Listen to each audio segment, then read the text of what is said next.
தமிழக மக்களுக்கு வணக்கம். இந்த வீடியோவில் கோவை நாடாளுமன்ற தொகுதியில் யார் வெல்ல போகிறா, கோவை நாடாளுமன்ற தொகுதியோட நிலவரம் இப்போ எப்படி இருக்குது, கிட்டத்தட்ட இறுதி நிலவரம் அப்படிங்கிறதும் இப்படி தான் இருக்கும் அப்படிங்கிற ஒரு தீவிர அலசலை உங்களோட நான் பகிர்ந்துக்க போகிறேன். மற்ற தேர்தல்களை விட இந்த தேர்தலில் கோவை நாடாளுமன்ற தொகுதி அப்படிங்கிறது ஒரு பெரிய பரபரப்பை உருவாக்கியிருக்கு. அதே மாதிரி இந்த நாடாளுமன்ற தேர்தலிலேயே அதிக பார்வையை ஈர்த்திருக்கிற ஒரு தொகுதியாக கோவை நாடாளுமன்ற தொகுதி அப்படிங்கிறது மாறி இருக்கு. ஏன்னா தமிழ்நாடு பாஜகவோட தலைவர் திரு அண்ணாமலை ஐபிஎஸ் அவர்கள் இந்த தொகுதியோட வேட்பாளராக களமிறங்கியிருக்காரு. அண்ணாமலை தமிழ்நாடு பிஜேபி தலைவராக வந்த பிறகு பிஜேபி முன்னேறி இருக்கா அப்படின்னு கேட்டால் நிச்சயமாக சில அடிகள் முன்னேறி இருக்கு அப்படின்னு தான் சொல்லணும். ஆனால் அதே நேரத்தில் பல பாஜகவோட மூத்த தலைவர்கள், நம்ம வானதி மாதிரின்னு வச்சிங்களேன், அவர்களோட அதிருப்தி அப்படிங்கிறதையும் அண்ணாமலை சம்பாதிச்சிருக்கார் அப்படிங்கிறதையும் மறுக்கிறதுக்கு இல்லை. அண்ணாமலை தான் தோன்றித்தனமாக செயல்படுறாரு, தான் இஷ்டத்துக்கு செயல்படுறாரு, யார்கிட்டையுமே கருத்து கேட்கறது இல்லை, அவர் இஷ்டத்துக்கு எல்லா முடிவும் எடுத்துக்கிறாரு. இந்த மாதிரியான ஒரு டாக் அப்படிங்கிறது பிஜேபி மேலிடத்திலே இருக்குது. ஆனால் அண்ணாமலைக்கு மோடி கிட்ட இருக்கிற செல்வாக்கால் யாராலையும் அவரை கொஞ்சம் எதிர்த்து பேச முடியாமல் இருக்குது. சரி, இப்போ பிஜேபி 18% ஓட்டு வந்திருக்கு அப்படின்னு வாயால் வடை சுட்டுக்கிட்டு இருக்காங்க. அதில் உண்மை இல்லை அப்படிங்கிறது பச்சை பிள்ளை கூட தெரியும். அதே மாதிரி நம்ம ஆர்எஸ் பாரதி ஊடகங்கள் எல்லாமே நம்ம இந்த போல் எடுக்கும்போது பார்த்திங்கன்னா எல்லாருமே திமுக அப்படியே க்ளீன் ஸ்வீப் பண்ணிடுது, அண்ணாமலை 2ஆம் இடத்துக்கு கொண்டு வந்து பிஜேபியை நட்டமாக நிப்பாட்டிடுவார், அதிமுக 3ஆவது இடத்துக்கு அதல பாதாளத்துக்கு தள்ளப்படுது, இப்படி தான் கருத்து கணிப்புகள் அப்படிங்கிறத வெளியிட்டிருக்காங்க. அதை அப்படியே மூட்டை கட்டி ஓரமாக வச்சுட்டு இந்த வீடியோக்குள்ளே வாங்க, ஒரு சரியான புரிதல் அப்படிங்கிறது உங்களுக்கு கிடைக்கும். சரி, கோவை நாடாளுமன்ற தொகுதியோட நிலவரம் என்ன? கிட்டத்தட்ட 16 லட்சம் வாக்காளர்களை கொண்ட ஒரு மிகப்பெரிய தொகுதி கோவை நாடாளுமன்ற தொகுதி. இங்கே கோவை வடக்கு, கோவை தெற்கு, சூலூர், கவுண்டம்பாளையம், பல்லடம், சிங்காநல்லூர் 6 சட்டமன்ற தொகுதிகளை உள்ளடக்கியது தான் கோவை நாடாளுமன்ற தொகுதி. கடந்த 2019 தேர்தலில் இந்த தொகுதி அப்படிங்கிறது திமுகவோட கூட்டணி கட்சியான மார்க்சிஸ்ட் கம்யூனிஸ்டுக்கு ஒதுக்கப்பட்டுச்சு. மார்க்சிஸ்ட் கம்யூனிஸ்ட் சார்பாக நடராஜன் வேட்பாளராக களமிறங்கினார். அதிமுக கூட்டணியில் இந்த தொகுதி பிஜேபிக்கு கொடுக்கப்பட்டு சிபி ராதாகிருஷ்ணன் இப்போ கவர்னராக இருக்கார்ல, அவருக்கு கொடுக்கப்பட்டுச்சு. இந்த தேர்தலில் கம்யூனிஸ்ட் வேட்பாளர் நடராஜன் 5,71,150 ஓட்டு வாங்கினார். ராதாகிருஷ்ணன் 3,92,007 ஓட்டு வாங்கினார். கிட்டத்தட்ட ஒரு 1,80,000 ஓட்டு வித்தியாசத்தில் ஜெயிச்சிருக்காரு கம்யூனிஸ்ட் வேட்பாளர் நடராஜன். ஒரு நல்ல வித்தியாசம் அப்படின்னு தான் சொல்லணும். இதில் தவிர்க்க முடியாத இன்னொன்று என்ன அப்படின்னா, இந்த தொகுதியில் மக்கள் நீதி மையம் தனித்து நின்று அதோட வேட்பாளர் மகேந்திரன் 1,45,104 ஓட்டு வாங்கியிருக்கார். இப்போ இவங்க திமுக கூட்டணியில் இருக்காங்க. இந்த ஓட்டு அவங்களுக்கு கிடைக்குமா அப்படின்னா, இந்த ஓட்டு அப்படியே அவங்களுக்கு ஆப்படிக்கும் அப்படின்னு என்ன சொல்லலாம். இதுக்கான தரவுகள் அப்படிங்கிறதும் இருக்குது. நாம் தமிழர் கட்சி 60,000 ஓட்டு வாங்குச்சு, அமமுக 38,000 ஓட்டு வாங்குச்சு. இதான் கடந்த தேர்தலோட நிலவரம். இந்த தேர்தலில் இந்த தொகுதி அப்படிங்கிறது கம்யூனிஸ்ட் கட்சிக்கு திமுக சார்பாக கொடுக்கப்படலை. திமுக தான் போட்டியிடும், அப்படி இல்லைன்னா மக்கள் நீதி மையம் சார்பாக கமலஹாசன் போட்டியிடுவார் அப்படின்னு சொல்லப்பட்டுச்சு. மக்கள் நீதி மையத்திலேருந்து கடந்த பாராளுமன்ற தேர்தலில் 1,45,000 ஓட்டு வாங்கின மகேந்திரன் திமுகவில் இணைஞ்சு தான் வேட்பாளர் அப்படிங்கிற முடிவோட கிட்டத்தட்ட ஒரு வருடமாக காசு செலவு பண்ணி வேலைகளையும் தொடங்கிட்டார். நல்ல காசு உள்ள பார்ட்டி. அப்போ அவருக்கு தான் சீட்டு அப்படின்னு அவர் வேலைகளையே தொடங்கிட்டார். பல இடங்களில் முன்பணிகள் எல்லாத்தையுமே செஞ்சு முடிச்சிட்டார். இந்த சூழலில் தான் கணபதி ராஜ்குமார் அப்படிங்கிற வேட்பாளரை திமுக களமிறக்கி இருக்கு. இந்த கணபதி ராஜ்குமார் வேட்பாளராக களமிறக்கப்பட்டதை திமுகவினரே ரசிக்கலை. ஏன்னா இந்த கணபதி ராஜ்குமார் 2020 வருடம் அதிமுகவில் ஏற்பட்ட பிளவுக்கு பிறகு திமுகவில் இணைந்தவர். 2011-2016 வரைக்கும் இவர் கோவை மாநகராட்சியோட மேயராக இருந்தார். அதுவும் அதிமுக மேயராக இருந்தார். அப்போ இங்கே இருக்கக்கூடிய திமுகவினரோட மனப்பான்மை எப்படி இருக்குன்னா, இந்த காலங்காலமாக நாங்கள் உங்களுக்கு குடும்பத்துக்கூட கொத்தடிமையாக இருக்கோம், கருணாநிதி வாழ்கன்னு சொல்கிறோம், ஸ்டாலின் வாழ்கன்னு சொல்கிறோம், உதயநிதி வாழ்கன்னு சொல்கிறோம், இப்போ இன்பநிதி வாழ்கன்னு சொல்கிறோம், உங்கள் குடும்பத்துக்கு குண்டி கழுவி எங்களுக்கு கையில் இருக்க ரேகையே தேஞ்சு போச்சு, நீ என்னன்னா அதிமுகவிலேருந்து நேற்று வந்தவனை கூப்பிட்டு வேட்பாளராக போடுவியான்னு கடும் அதிருப்தியில் இருக்காங்க.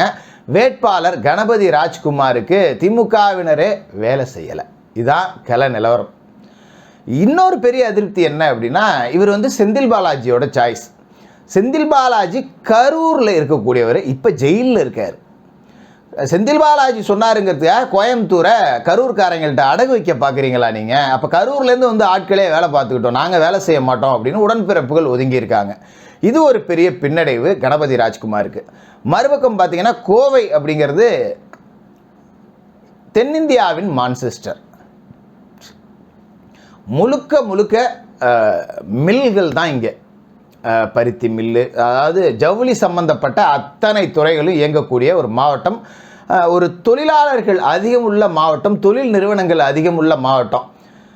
மின்சார கட்டணத்தோட ஏற்றம் அப்படிங்கிறத கோவை முழுக்க மக்கள் கடுமையான கோபத்தில் இருக்காங்க. பல பட்டறைகள் மூடப்பட்டுருச்சு. இவ்வளோ காசு கட்டி நாங்கள் எங்கேருந்து 10 ரூபா சம்பாதிக்கிறதுன்னு பல பேர் தன்னோட பட்டறையை மூடிட்டு போயிட்டான். பல மில்கள் மூடப்பட்டுருச்சு. பெரிய பெரிய மில் வச்சுருக்கான் பாருங்க, அவெல்லாம் ஓரளவு சமாளிச்சிட்றான்.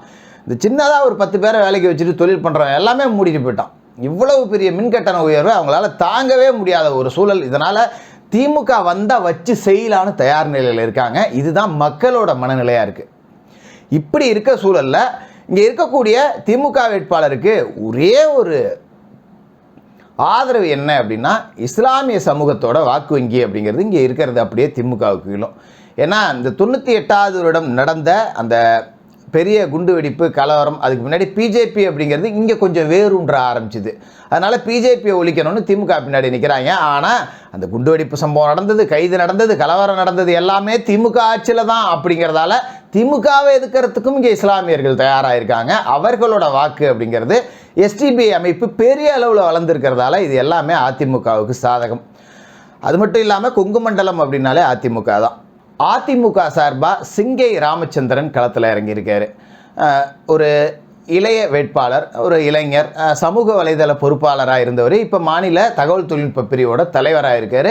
இவருக்காக அதிமுகவினர் ஒன்று கூடி வேலை பார்த்துக்கிட்டு இருக்காங்க. இந்த தேர்தல் பணிகளை முன்னாள் அமைச்சர் எஸ்பி வேலுமணி அவர்கள் தலைமையில் ஒருங்கிணைக்கப்பட்டு பட்டாசாக வேலை நடந்துகிட்டு இருக்கு. இதனால் வெற்றிக்கு சம்மந்தமில்லாத தூரத்தில் முன்னேறி போயிட்டுருக்காரு சிங்கை ராமச்சந்திரன் அப்படின்னு தான் சொல்லணும்.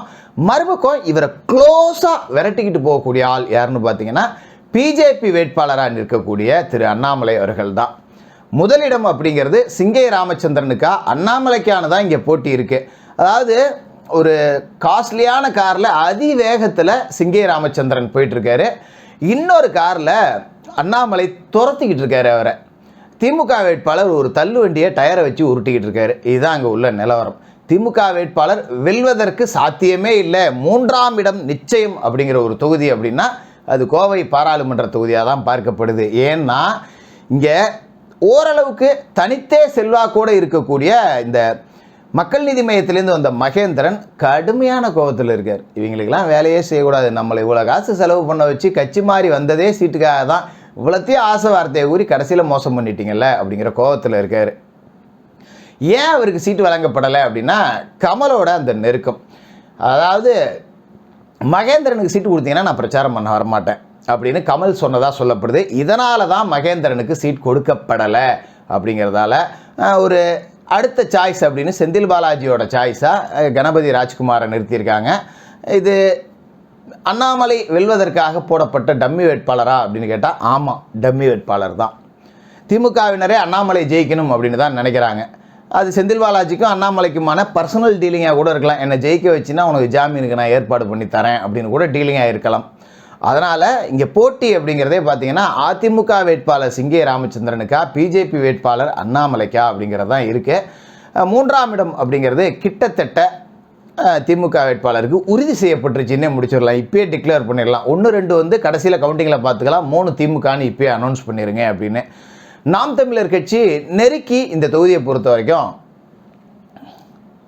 ஒரு 80,000 வாக்குகள் வாங்கிறதுக்கான சாத்தியம் அப்படிங்கிறது இருக்குது. கடந்த தேர்தலில் 50,000 வாக்குகள் வாங்கினாங்க. ஆனால் இப்போ அந்த 3வது சாய்ஸ் அப்படிங்கிறது இல்லை. அதிமுக, திமுக, பிஜேபி இந்த 3யுமே பிடிக்காதவர்கள் கடந்த காலகட்டத்தில் மக்கள் நீதி மையத்தையும் ஒரு சான்ஸாக எடுத்து 1.5 லட்சம் ஓட்டு போட்டாங்க இல்லையா, அவங்க எல்லாமே இப்போ நாம் தமிழரை நாடக்கூடிய வாய்ப்பு இருக்குது. அப்படிங்கிறதால நாம் தமிழர் 80,000 வாக்குகளை கடந்து போகிறதுக்கான சாத்தியங்கள் அப்படிங்கிறது இருக்குது. எது எப்படியோ கொங்கு மண்டலம் தன்னோட கோட்டை அப்படிங்கிறத உறக்க சொல்லி வெற்றியை நோக்கி முன்னேறி போய்கிட்டே இருக்கார் அதிமுக வேட்பாளர் சிங்கை ராமச்சந்திரன். எப்படியாவது கடைசி நேரத்தில் பிடிச்சிடலாமான்னு துரத்திக்கிட்டு போயிட்டுருக்காரு அண்ணாமலை. அண்ணாமலையோட பின்னடைவு என்ன அப்படின்னா, பெரிய அளவில் வேலை செய்யறது கட்சிக்காரர்கள் இல்லை. இதனால் தமிழகம் முழுக்க இருக்கக்கூடிய ஆர்எஸ்எஸ் நிர்வாகிகளை எல்லாத்தையுமே கோவையில் களமிறக்கிறதுக்கான அடுத்த திட்டத்தையும் அண்ணாமலை வச்சுக்கிட்டு அதையும் செஞ்சுக்கிட்டு வேகமாக போயிட்டுருக்காரு. இருந்தாலும் வெற்றி பெறுவதற்கான சாத்தியம் இல்லை. வெற்றி சிங்கை ராமச்சந்திரனோட வசமாயிடுச்சு அப்படிங்கிறது தான் கள நிலவரம் சொல்லுது.